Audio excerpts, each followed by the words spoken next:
I love controversy. All right, everyone. I'm doing the video, not the video that you saw in middle school, but the other video.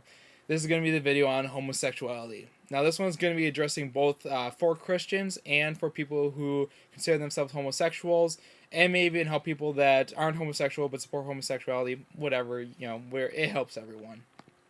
So I've been doing a lot of research, and it started when in class, on our cultures class, we did a big talk on homosexuality as the talk for the week, and been thinking a lot about it. I've been thinking about, how as a Christian are we supposed to respond to that, and also why is it so difficult, for people who consider them homosexual? Why do they push away from Christianity so much? And so I've been putting my brain to the Bible and getting some feedback from a bunch of people and just thinking about my own life. And I came up with some interesting points, which I think would help clarify and help us, really define what should be seen as. So let's start off. Now, there's not really great order to this, so sorry about that. It's late. I want to play World of Warcraft, so I'm just going to throw it up there. My buddy's here as well. Um, okay, so homosexuality. Now, homosexuality is a sexual sin, but people forget to realize that so are a lot of different things like adultery, lust, even thinking. Like Jesus said that if you look at your neighbor's wife in a lustful manner, you're committing adultery of the heart. Or if you think you want to murder somebody, it's murder. Yeah, look at the intent. But I'm wondering, why are people so attacking of homosexuality and they leave alone the other ones? In essence, homosexuality is no different than the sexual sins that a lot of Christians are committing and don't even care that they're committing, sadly.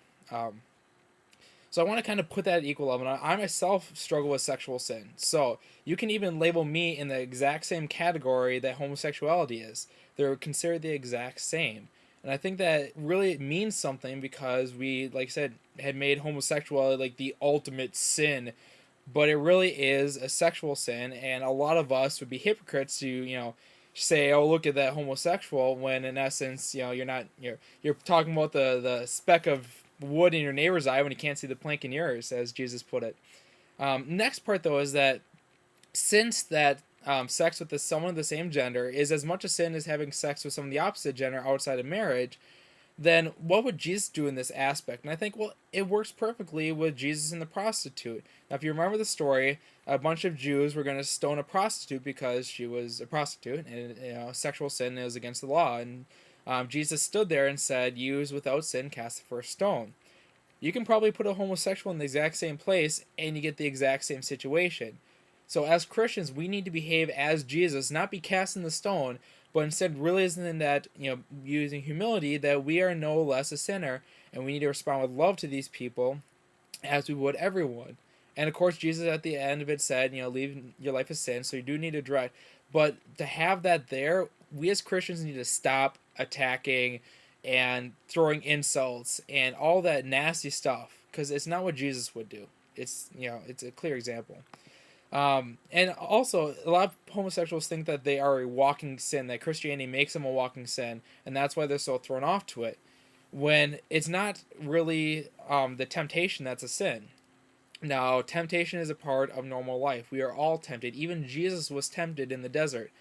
Temptation is not a sin. So if you struggle with temptation of homosexuality, that's not a sin. Now, the sin is to either commit a sexual act with someone of the same gender, or to in your mind do that or yearn for it. That is, and just as much, like I said, that if me wanting to look at pornography or anything like that, that's the exact same thing. So it's not the temptation, and it's not the struggle. It's when you choose what you choose to do with that, that's either obedient or disobedient. I'm probably gonna have to make two parts of this, so I'm moving kind of slow.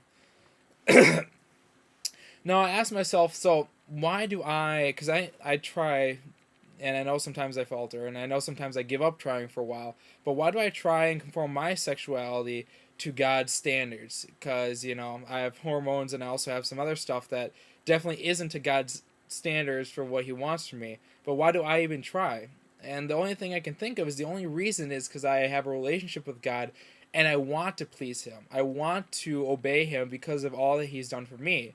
So, what's the logic in having a homosexual telling them they have to alter who they are before they can become a Christian, it doesn't make any sense because we can't change people. Us as Christians, we have no power to change someone to be better. The only power that comes from is from Christ and a relationship with Him and the wanting to please Him. So it doesn't go homosexual becomes straight then Christian. No, no, no. Someone needs to be in a relationship with Christ before they even make that choice. Now, what I would suggest is do it like you said. If there wasn't even an issue, approach them as you would as if that wasn't even there, because everyone's gonna have sin in their life. Okay, everyone has sin in their life, and to specify one specific thing, there should be no different approach as with someone who deals with stealing or deals with lying or disobedient to parents or anything or any sin, even sexual sin. We should approach it no differently.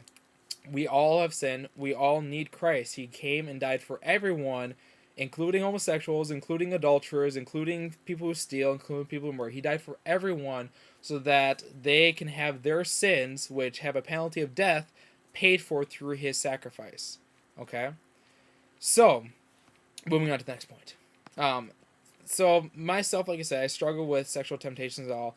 And one question that I've asked, and I know that other people have asked this as well, is, well, if God wants this, then why doesn't He just do it? With my sexuality, I'm like, okay, God, I'm really struggling keeping to your standards. Really struggling, not working out so well.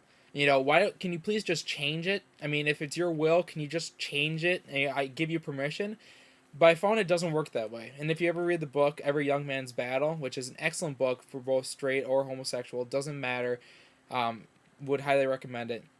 But it says in there that God is calling us not just to be pure, but also to take up the sword, take up the shield, and to fight these things.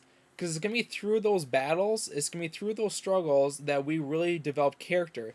It says in Romans chapter 5, that so we are happy, and so we look forward to sharing the glory of God. But that's not all. We gladly suffer because we know that suffering helps to endure, and endurance builds character, which gives us hope.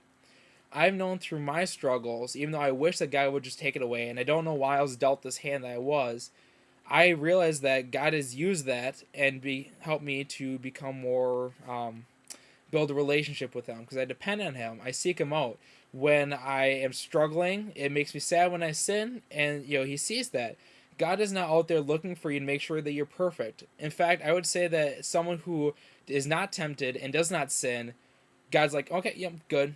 But someone who is struggling with it, that even if they falter, they fall down, or whatnot, it's the intent of the heart, the fact that you are trying to fight, that you disapprove of the behavior that is disobedient to God, that really makes God happy, because He is looking, it makes Him proud. If you see someone who's struggling, say you're a parent and you have a child and they're struggling with something, like say you told them to make the room, they're struggling with it, but they're trying. They may do it horribly, but they're trying to please you. That makes you happy, more so than someone who say did it right away and it is just not natural to them. So in essence, you're not entering into Christianity, if you are homosexual, it's not as much that you're going to be a guilt trip the entire way through. In fact, you have more of an opportunity to please God than most people do, because you have a big struggle there.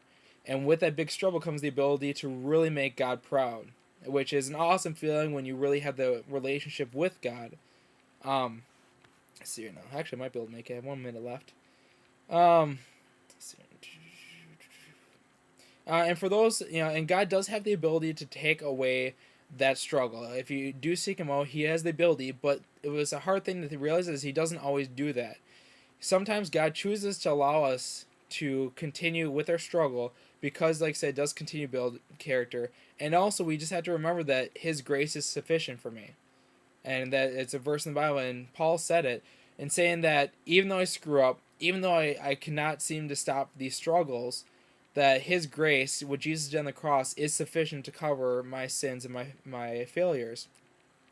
As well as I always look at the verse, blessed are those who are persecuted because of righteousness, for theirs is the kingdom of heaven. Persecuted not just in being attacked, but also persecuted as struggling. I'm going to pause this, go to the next video, part 2.